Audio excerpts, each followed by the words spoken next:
네, 반갑습니다. 루트 컴뱃 시스템 총괄지도사범 김대웅 원장입니다. 이번 영상은 이제 예전에 질의응답 질문하셨던 것 중에 제가 이제 그 숏 영상에 이제 이 더블 라이프를 들고 이제 그 프리플로 하는 그 영상 2개를 올렸는데, 거기 이제 댓글에 이제 더블 라이프를 만약에 들었을 때 이제 이 점검, 역검, 우리나라 말로 하면 이제 싹싹 파칼로 지었을 때 이제 어떻게 이걸 왜 이렇게 지느냐, 그 다음에 둘 다 점검으로 지는 게 더 낫냐, 아니면 한쪽은 파칼로 잡는 게 더 낫냐, 그 다음에 한쪽은 점검, 한쪽은 역검으로 잡았을 때 어느 쪽 메인손, 뒷손에 이제 파칼이 낫냐 아니면 점검이 낫냐, 뭐 이런 종류의 질문이 있었어요. 질문이 있어서 제가 이제 더블 라이프 사용하는 방법을 올려드리면 안 되죠. 그건 안 되죠. 그러니까 우리가 지금 이 나이프 수련하는 목적은 이걸 쓰려고 하는 게 아니에요. 그 이제 뭐 미국 같이 총기가 허용돼 있고 강력 범죄가 워낙 많이 일어나는 데서는 이제 총기를 든 범죄자를 제압하기 위해서 뭐 나이프로 쓰겠다, 일반인도 뭐 이런 개념이 있는지는 잘 모르겠는데, 한국에서는 그런 개념으로 접근하시면 안 됩니다.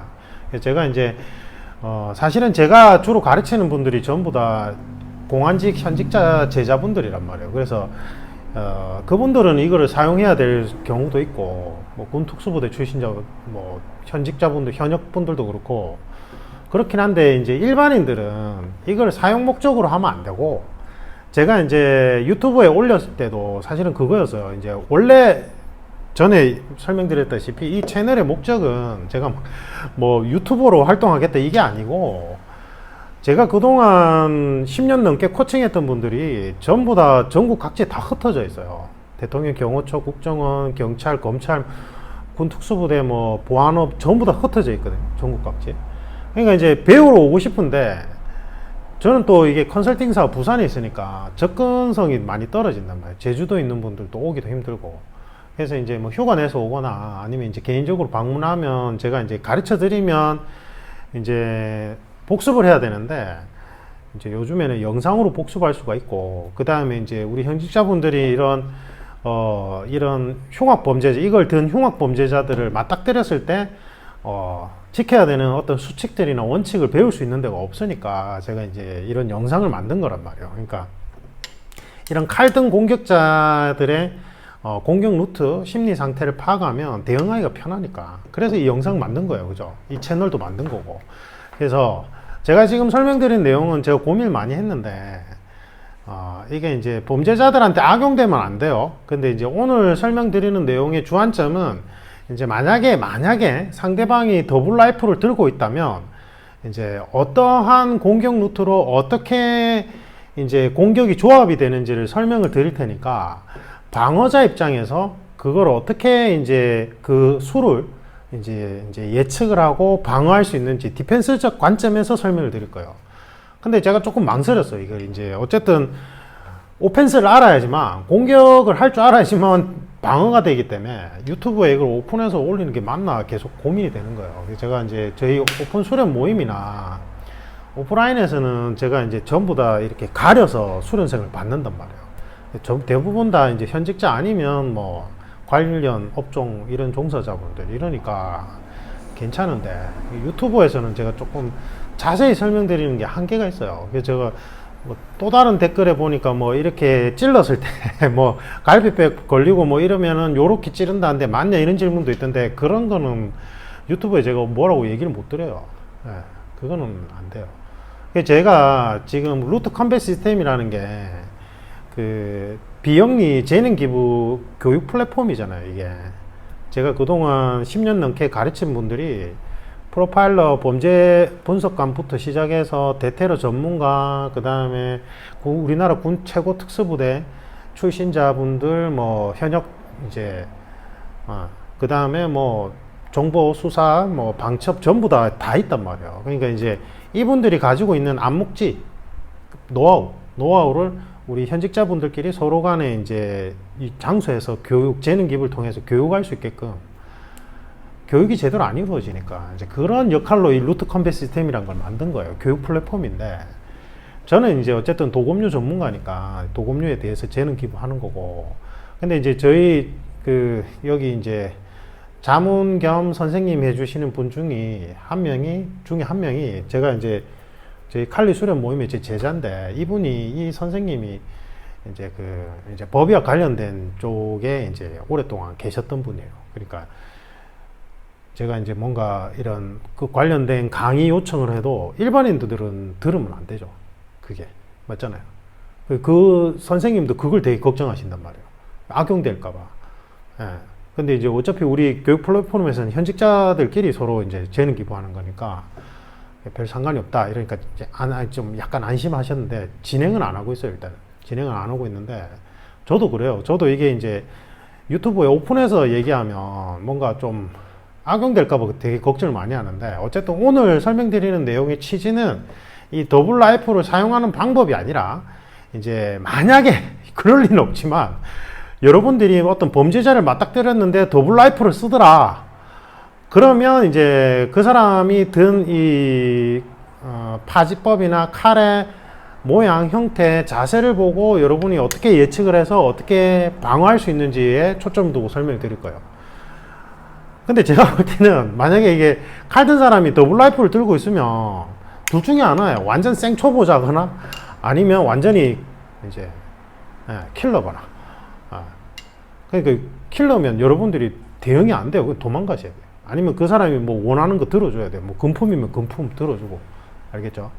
근데 이제 생초보자면 오히려 이거를 숙달도 안 된 상태에서 더블 라이프를 들면 여러분이 대응하기가 훨씬 더 편해요. 그래서 둘 중에 하나일 것 같아요. 제 생각에는. 왜냐하면 이게 어느 정도 수련해가지고는 이 더블 라이프를 자유자재로 이제 그 공방의 수를 이어나가기 힘들어요. 그래서 둘 중에 하나일 것 같고, 그렇다고 뭐 너무 겁내실 필요는 없고, 근데 진짜 만약에 전문가라면 여러분이 뭐 어떻게 해도 안 돼요. 그는 총 든 사람을, 총을 든 특수부대원을 맨손인 내가 제압하겠다 이 말하고 똑같은 논리라고요. 총이 등장하기 전에는 이 도검류를 든 사람이 전사계급이었잖아요. 아예 안 돼요. 그거는 말이 안 돼요, 말이. 그는 뭐 종합격투기 챔피언이 와도 이 도검류 전문가한테는 안 돼요. 이거는 기본적으로 공격력에서 개념 자체가 다르니까. 안 돼요. 종합격투기 챔피언이 총을 든 군특수부대원 이길 수 있을 것 같아요? 택도 없어요. 말도 안 되거든요. 전제 조건 자체가 틀려요. 전제 조건 자체가. 근데 물론 이제 도검류가 아니라 둔기류야, 몽둥이 같은 걸 들고 있어. 그러면 이제 맨손 종합격투기 든 분이 뭐 어느 정도 이제 그럴 수 있는 기회는 생길 수 있겠죠. 근데 일단은 무기를 들고 안 들고는 완전히 개념이 틀리기 때문에 여러분이 그거를 딱 먼저 아셔야 돼요. 그래서 보면 제가 막 유튜브에 셀프 디펜스 해가지고 뭐 칼든 공격자를 이렇게 막아라 저렇게 막아라 뭐 이런 거 보면 그건 호신술 개념이 안 되거든요. 칼을 드는 사람이 만약에 생초보자야 그러면은 뭐 그게 어느 정도는 통용이 될 수 있겠지만, 이거를 진짜 사람 죽이거나 이제 치명적인 공격으로 수단으로 좀 사용해 본 강력 범죄자거나 아니면 이거를 어느 정도 배워가지고 자기가 범죄에 활용했던 전문적인 범죄자들한테는 안 돼요. 절대 안 돼요. 그래서 그런 거를 좀 먼저 생각을 하셔야 되고, 그 다음에 이제 제가 좀 당부 말씀드리고 싶은 게, 이게 이제 원래 이 채널은 제가 이제 그동안 가르쳤던 우리 현직자분들 위한 채널이긴 한데, 뭐 일반인들도 다 들어와서 볼 수 있으니까, 그 이제 요즘에 보면 웹소설이나 이제 넷플릭스 드라마, 얼마 전에 나온 드라마에도 이제 제 영상을 보고 아마 좀 차용을 하신 것 같아요. 왜 제가 그걸 아냐면, 저는 본업적인 교육 프로그램 개발자니까 제가 지금 설명드리는 내용이 어디서 제가 주워 듣고 제가 전달하는 내용이 아니라, 제가 그동안 수십 년간 수련하면서, 그리고 저도 어디선가 배우면서 제 노하우나 경험칙을 교육 프로그램 개발자 입장에서 다시 재정립해서 설명드리는 거니까, 제가 설명드리는 거는 저만의 시그니처 담겨져 있어요. 그러니까 내용을 들어보면 저 사람이 내가 얘기했던 걸 그냥 앵무새처럼 따라하는구나, 아니면 인용했거나 이걸 알 수 있다고요. 뭐 그게 뉘앙스든 아니면 말의 문맥상이든 뭐든지 간에. 그래서 뭐 오픈된 영상에서 유튜브에서 제가 올려드리는 거니까 상관없는데, 대신에 출처는 밝혀 주셔야 돼요. 예, 진짜로. 그래서 이게 뭐 어느 전문가의 의견이다 뭐 이런 출처를 밝혀주시거나 뭐 영화 제작사라면 최소한의 뭐 연락을 하셔가지고 이제 액션씬을 만들 때 선생님의 이러이러한 내용을 좀 담고 싶다 괜찮겠느냐 이렇게 물어보셔야지. 그게 매너잖아요, 매너. 제가 그렇다고 하지 마세요 이러진 않을 거 아니에요. 어차피 유튜브에 오픈한 내용인데 맞잖아요. 예. 그러니까 그거는 예의라고요, 예의. 예. 그래서 좀 그렇게 하셨으면 좋겠어요. 웹소설도 제가 얼마 전에 어떤 웹소설 보니까 제가 영상에서 얘기했던 거를 그냥 거의 옮겨 적듯이 그렇게 올려놨던데 그거는 제가 이제 살짝 좀 불쾌할 수 있어요. 전화로 유튜브 뭐 댓글이나 뭐든 좋으니까 연락을 주셔가지고 이제 저한테 괜찮겠냐 한 번쯤은 물어보셔야죠. 그렇다고 제가 하지 마세요 이러지는 않을 거 아니에요. 그죠? 예, 기본 매너니까. 예. 어쨌든 그런 측면에서 일단은 자 한번 진행해 볼게요. 더블라이프는 저는 사실은 이제 무술가니까 이거를 수련하는 거지 수련 목적에서 수련하는 거지 사실은 제가 이제 만약에 뭐 군 특수부 대원들을 코칭한다든지 아니면 뭐 현직자분들을 국정원 필드 요원들을 코칭한다면 더블라이프는 추천 안 합니다. 더블라이프가 실제 필드 상황에서 효용 가치를 가지려면 그냥 나이프 하나 들었을 때 내가 다른 손을 자유롭게 움직이면서 이제 교전할 때보다 숙련도를 거의 한 3배 정도 더 요구돼요. 예. 그래서 뭐 저같이 그냥 무술가로서 무술 수련 목적에서 하는 거는 상관이 없는데 실무진들 입장에서는 더블라이프가 그렇게 큰 효용 가치가 없어요. 왜냐하면 숙련도를 너무 많이 요구해. 근데 만약에 이제 그러한 숙련도를 다 커버를 했다면 더블라이프의 효용 가치는 높아요. 사실은 높을 수밖에 없어요. 그리고 이제 1대1 상황이 아니라 다대1 상황일 때는 특히나 더 좋아요. 더블라이프일 때가. 그래서 만약에 이제 이게 이런 나이프가 아니라 이도류라고 칩시다. 우리가 검도에 이도류 있잖아요. 이도류라면 숙련도를 더 요구 많이 하고 그런 거예요. 제가 이제 예전에 이제 검도 처음 시작할 때 저는 이제 양손잡이고 택견을 오랫동안 했으니까 이제 검도장에 이제 이도류를 할 수 있는지 한번 물어봤어. 그때 당시 때 저희 그 지도해 주셨던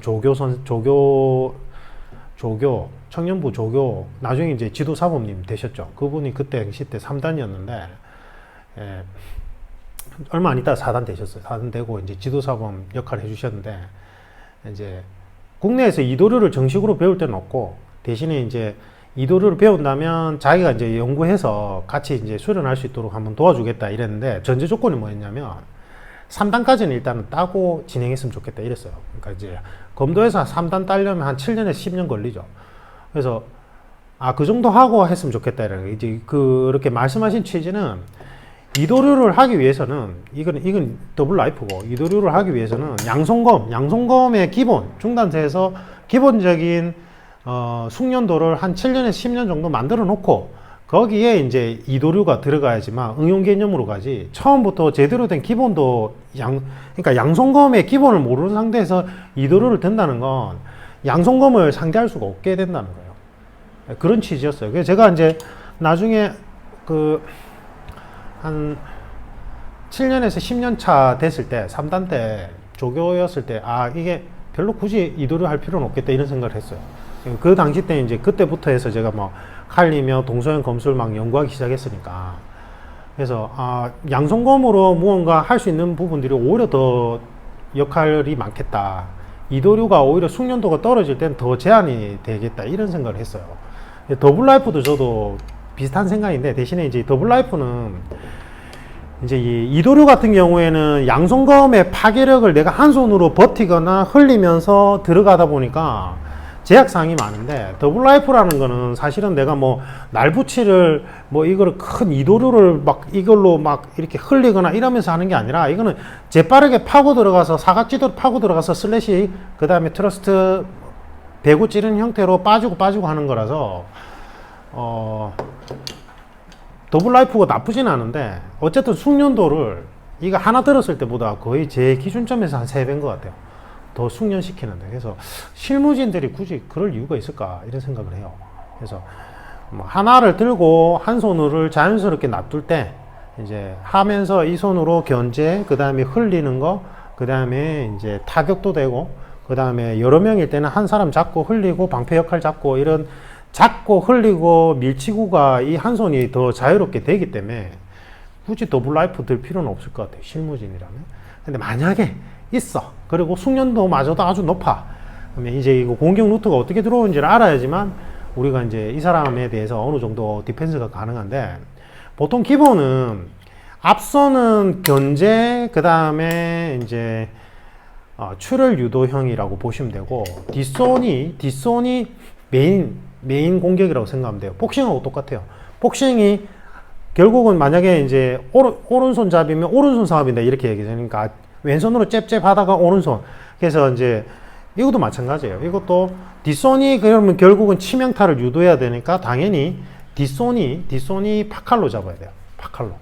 그 다음에 앞손이 점검. 그래서 점검으로 가볍게 빨리빨리 재빠르게 움직이면서 출혈 유도하고 상대방을 현혹시킨 다음에 트러스트로 이제 찍어서 상대방을 이제 한 방에 보낼 수 있게끔 무언가 무력화시킬 수 있게끔 이제 이게 훨씬 공격력이 강하죠. 제가 강화됐잖아요. 이렇게 뒤에 엄지 눌러주면. 물론 이제 군용 나이프처럼 코드위가 있는 경우에는 이렇게 찔렀을 때 점검으로 잡았을 때도 치명상을 입힐 수는 있지만 동작이 부자연스러워요. 이거보다는. 이거는 공격 루트가 제한적인 대신에 이게 되게 자연스러운 움직임이란 말이에요. 근데 지금 점검으로 잡았을 때는 찌르기나 이제 슬래시를 제외한 찌르기 부분들은 관절 구조상 좀 불편할 수밖에 없어요. 물론 이제 온몸을 다 써가지고 좀 더 편안하게 찌를 수는 있겠지만 파칼로 잡았을 때보다는 불편할 수밖에 없거든요. 그래서 점검으로 잡았을 때 싹싹일 때는 가볍게 베면서 이제 물리적 간압에서 제일 돌출 부위 쪽부터 슬래시 하면서 상대방을 이제 심리적으로 압박하거나 출혈을 유도하거나, 그 다음에 간압을 잡는 용도로 사용하고, 이제 치명적일 때 이제 결정적일 때 치명적으로 이제 데미지를 입히는 역할. 그래서 뒷손이 파칼, 앞손이 싹싹이에요. 이게 기본이에요, 기본. 그러면 자, 이런 사람들은 공격이 그러면 이제 어떤 거냐면, 공격 심리 상태가 어떤 거냐면, 앞선으로 계속 슬래시 유도하면서 적절하게 트러스트 찍어줘요. 선점이죠. 선점. 그 다음에 이것도 점으로 갈 수 있겠죠. 그러면 결국은 이걸로 견제해 주다가 이것도 물론 벨 수 있어요. 앞에 나를 앞으로 가게 해서 동맥 쪽 노릴 수 있겠죠. 노릴 수 있어요. 분명히. 그 다음에 이거의 역할은, 그 다음에 이 사람이 손을 뻗었을 때 이쪽 부분 있죠. 이쪽 부분으로 갈고리처럼 상대방의 공격을 당기거나 중심을 무너뜨리는 용도로도 활용 가능해요. 뭐 다리 쪽을 잡고 다리 발목 쪽을 걸어서 넘어뜨리거나 다 돼요. 되는데 어쨌든 기본적인 핵심은 이걸로 트러스트로 이제 치명상을 입히겠다. 결정적인 순간에 이거거든요. 그러면 이제 디펜스 해야 되는 입장에서는 어떻게 해야 돼요?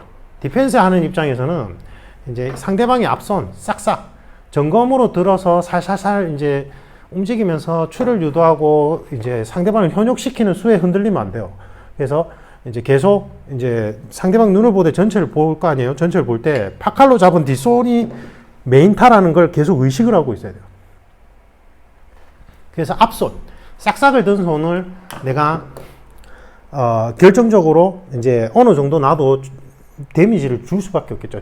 좀 출혈을 유도해서 상대방을 방심시킨 다음에 내가 일부러 뒷손 파칼로 든 손이 찌를 수 있도록 유도해주면 좋아요. 심리적으로. 앞선에서 이 사람이 싹싹을 든 손이 출혈 유도하기 위해서 막 들어오잖아요. 그러면 내가 어느 정도 데미지 살짝 입어주면서 당황해가지고 이쪽에 찌를 수 있게끔, 뒷손 파칼로 찌를 수 있게끔 유도해주는 거죠. 유도해주면 이 사람이 들어서 찍을 거 아니에요. 들어서 찍는 게 이게 공격력은 센데 막히기가 쉬워요. 이거는 동작이 단순하기 때문에. 맞죠? 그러면 그때 내가 이제 일부러 상대방이 이제 결정적인 수로 뒷손으로 파칼로 나의 급소를 찌를 때 내가 이제 카운터를 날리는 거죠. 아니면 그 팔을 고정해가지고 못 움직이게 한다든지. 근데 어느 정도 나도 데미지 입을 각오는 해야 돼요. 그건 뭐 당연한 거고. 맞죠? 네. 그래서 상대방이 싹싹을 들고 뒷손이 파칼로 들은 상태라면 이게 지금 메인 공격이란 말이에요, 결국은. 그래서 앞에 쓴 손은 흘리거나 내가 어느 정도 출혈을 감소하고 흘려주면서 일부러 허점을 보여서 이 뒤에 쏘는 사람이 그 허점대로 들어올 때, 그때를 노려서 디펜스를 해서 고정을 해가지고 내가 카운터를 날려줘야 돼요. 그게 1번이에요. 첫 번째 수칙이고. 그러면 이제 둘 다 싹싹일 때는 어떤 경우인가요? 둘 다 싹싹일 때는. 둘 다 싹싹인 경우는 잘 없는데, 진짜 제대로 된 전문가들은 둘 다 싹싹인 경우는 이 사람의 성향 자체가 이제 되게 민첩하고 공간을 잘 파고 들어가는 사람, 그 다음에 이제 실력 차가 많이 들어갈 때, 그러면 이제 찌르는 동작이 불편하댔잖아요, 이거는. 맞죠? 근데 이제 베는 동작도 급소를 정확하게 베면은 보낼 수 있거든요, 보낼 수 있기는. 그래서 이런 이 둘 다 싹싹으로 점검으로 든 사람의 특징은 뭐냐면 연환 공격이에요. 연환 공격. 그래서 뭐 예를 들면 목적 슬래시 했다가 갑자기 다시 슬래시가 오고 그 다음에 다시 역으로 슬래시 가서 이제 거리를 띄우게 당황하게 만든 다음에 트러스트 들어간다든지 다시 트러스트 들어가고 그 다음에 다시 슬래시 들어가고. 그러니까 무슨 말이냐면 점선 점선 선선 점 이런 식으로 계속 물이 이어지듯이 공격이 연환이 되게 돼 있어요. 이 사람 이 두 개를 든 사람의 특징은. 그러면 디펜스 하는 사람 입장에서는 뭘 해야 될까요? 연환이 시작되면 답이 없어요. 그러니까 연환이 시작될 때 연환 공격이 물이 이제 이어지듯이 계속 될 때 내가 어느 정도 데미지 각오하고서라도 몸받음을 통해 가지고 이 사람의 연환을 깨트려야 돼요. 그걸 파라고 하거든요. 그래서 연환에 대한 대응책은 파로 이제 이 사람의 공격을 깨트려 줘야 돼요.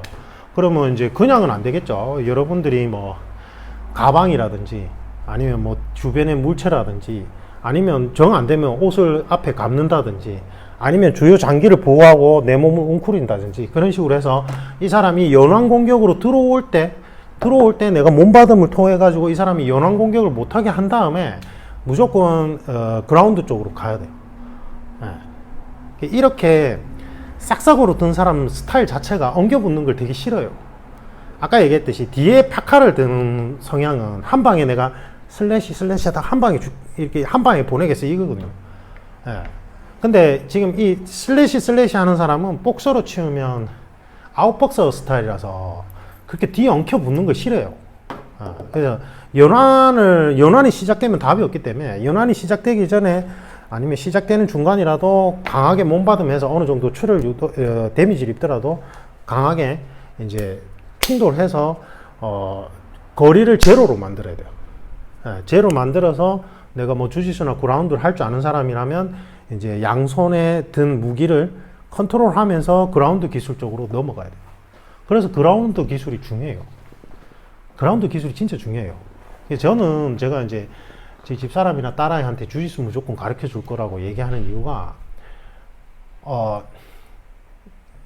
그 예전에 이제 종합격투기가 처음 시작될 때 주짓수라는 개념, 그라운드에서 공방이 이어지는 개념 보고 사람들이 진짜 놀랬단 말이에요. 근데 이제 주짓수의 서브미션 이런 기술들은 그냥 한 방인 거예요. 막 실컷 터지고 있다가 뒤엉켜가지고 뭐 삼각이나 안 받은 그냥 한 번 딱 하면 그냥 그걸로 탭 치고 끝이니까 주짓수를 안다는 건 핵범치를 보유한 것 같다 이런 얘기가 있을 정도예요. 그러니까 한 방에 무력화시킬 수 있단 말이에요. 그래서 아까 얘기했듯이 이제 둘 다 싹싹을 들고 있는 사람이라면 이제 일단은 연환을 끊어줘야 되니까 몸받음을 강하게 한 다음에 상대방의 칼을 컨트롤하는 게 기본이겠죠. 컨트롤하고 그 다음에 이제 그라운드 기술 쪽으로 들어가야 돼요. 그게 기본이에요. 그래서 더블 라이프를 든 사람은 뒷손이 파칼, 앞손이 싹싹, 점검, 역검, 아니면 점검. 선생님, 파칼은 없나요? 파칼도 있어요. 근데 이거는 진짜 제가 볼 때는 둘 중에 하나예요. 진짜 이것도 둘 중에 하나인데 진짜 공격성이 되게 야만적이고 강해. 범죄 경력도 많아. 근데 칼은 제대로 배워본 적이 없어. 그러니까 무조건 이렇게 찍으려고 해. 그렇게 해서 이걸 들거나 아니면 진짜 전문가들. 이 진짜 전문가들은 파칼로 들 경우에는 어떤 형태가 되냐면 파칼이 슬래시도 되거든요. 이렇게 뻗으면 슬래시가 돼요. 그 다음에 찌르기도 되거든요. 근데 공격이 한정적일 수밖에 없어요. 모양 자체가. 근데 이게 뭐가 되냐면 상대방의 공격을 흘려주고, 그러니까 상대방이 만약에 날아오는 공격을 락을 걸어주고 이걸로 갈고리처럼 락을 걸려주고 슬래시 들어가거든요. 그러니까 이제 상대방보다 이제 실력 격차가 많이 나서 내가 이제 진짜 막 달인급이야. 그러면 이 파칼로 잡을 수도 있어요. 예, 그리고 이제 뭐 예를 들면 상대방이 진짜 뭐 양손검이야 이런 거라면 내가 이제 락을 걸어서 넘겨주고 들어갈 때는 이거보다는 이게 더 나을 수도 있거든요. 그래서 이거는 뭐 없다고는 볼 수 없어요.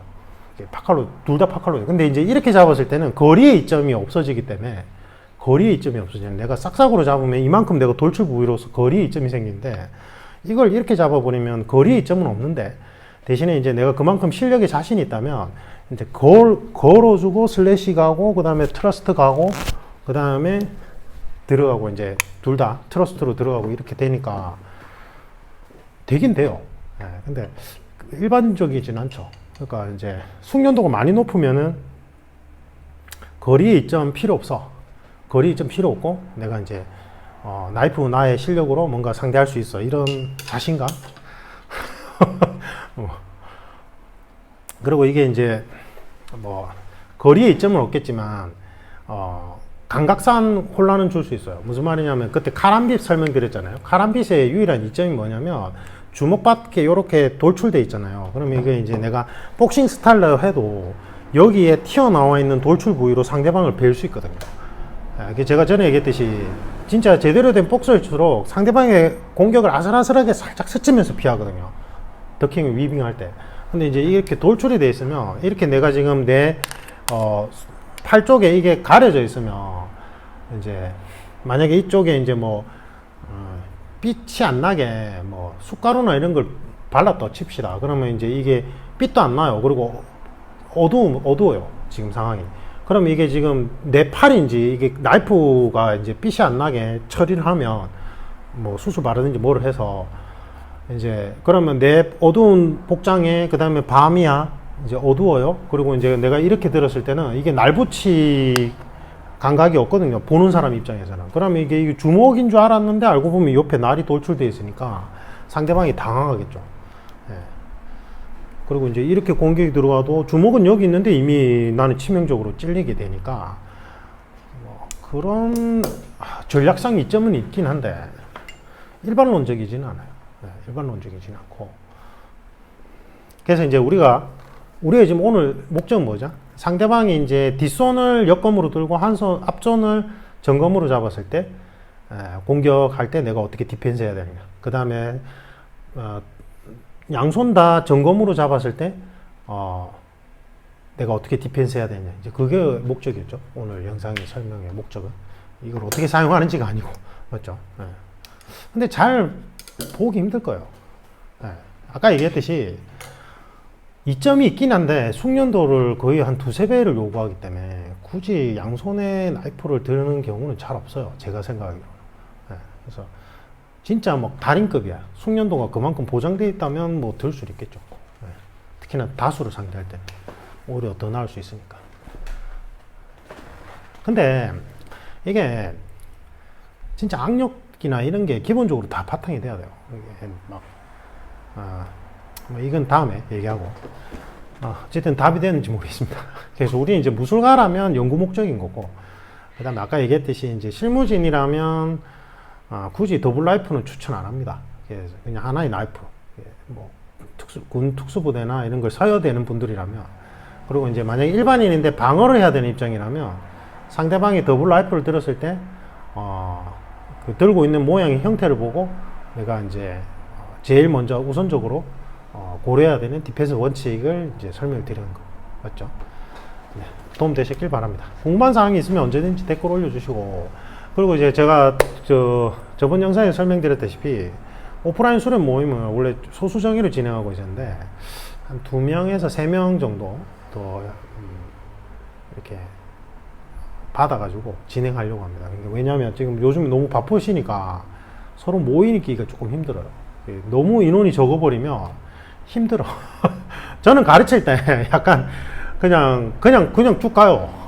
예, 알아서 쉬라고 얘기하고. 근데 이제 배울 때 힘들죠. 아무래도. 예.